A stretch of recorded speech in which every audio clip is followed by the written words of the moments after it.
In this video, I will be talking about Rick Lowe. I'll be going over a few things, who Rick Lowe is and a little background on him, as well as his work, and how he's helped people through his social practice.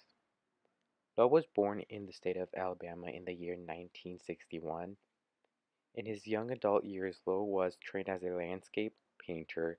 He attended Columbus College in Georgia.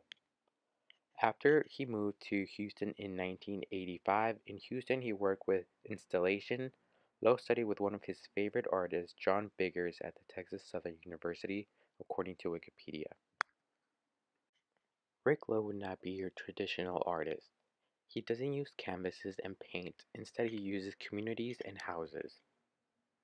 His art is called social practice. For those of you that don't know what social practice is, it's an art that's more hands-on than other types of art. Social practice is an art medium focusing on engagement through human interaction and social discourse. Socially engaged art aims to create social and/or political change through collaboration with individuals, communities, and institutions in the creation of participatory art, according to Wikipedia.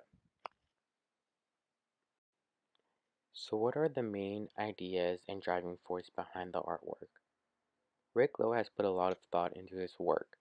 The reason why he started this particular project or projects is because he saw that the lower class people from neighborhoods did not have the same opportunities as other communities, and he felt that people had just given up on them.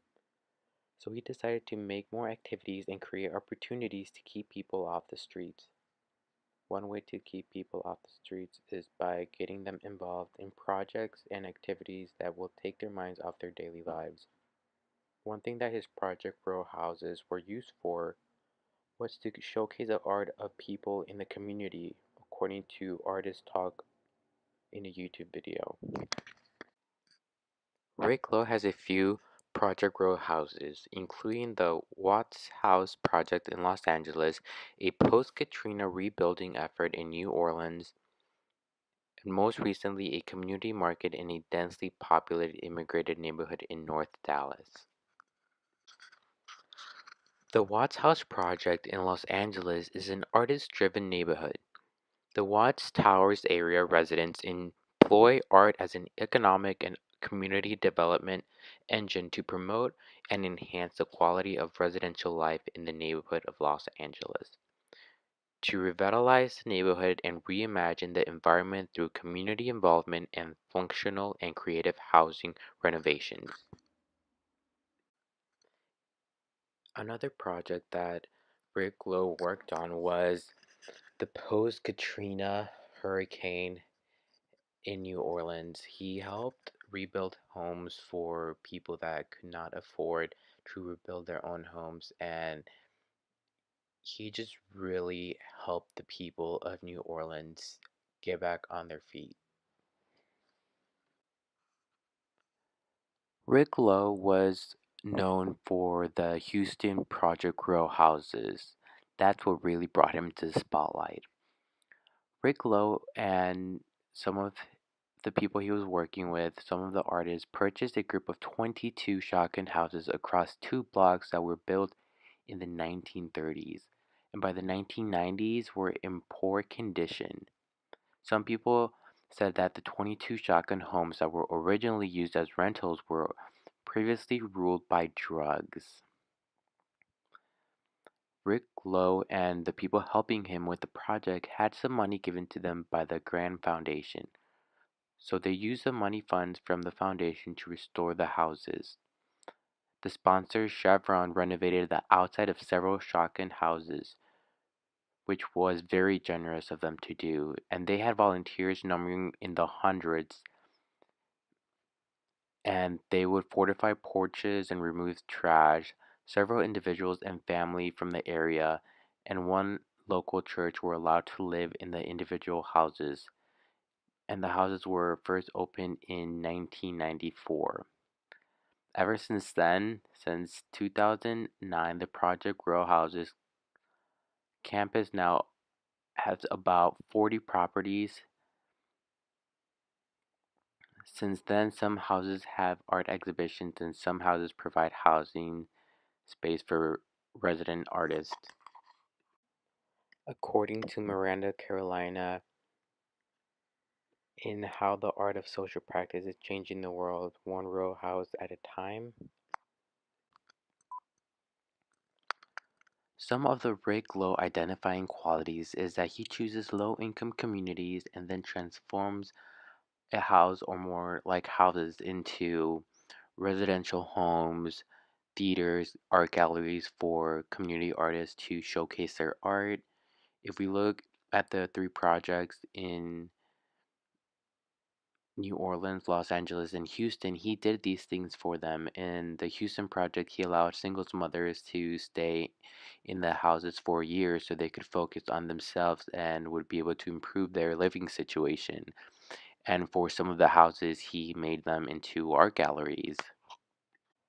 According to Saval and Nikil in The Three Artists Who Think Outside the Box, there was a bit of controversy when Rick Lowe first started his projects. People were worried that they were going to have a negative impact on the society and the community. Some people were worried that they would see some violence because where the houses were located. The houses were located in neighborhoods that were not considered safe at the time.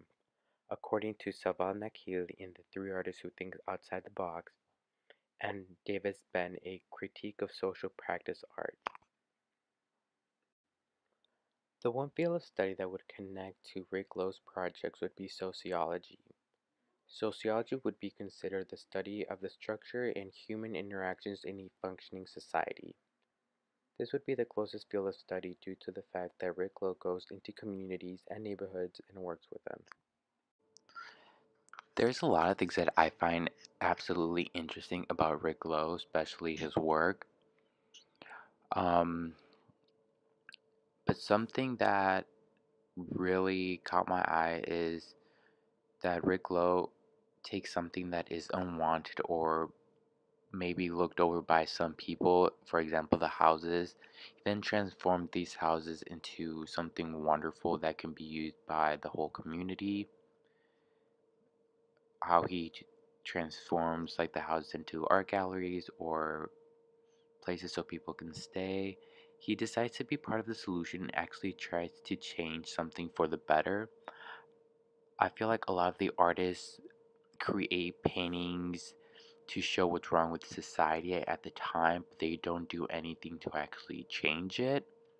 Unlike Rick Lowe, which I find very inspiring, he is a very good role model to look up to. He has won many awards.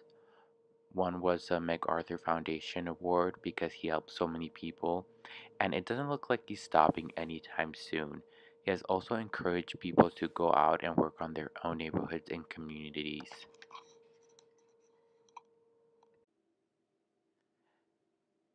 Alright guys, well thank you for watching my video on Rick Lowe. I do not take credit for any of the information. The information came from all these sources that are going to be linked down below. Thank you.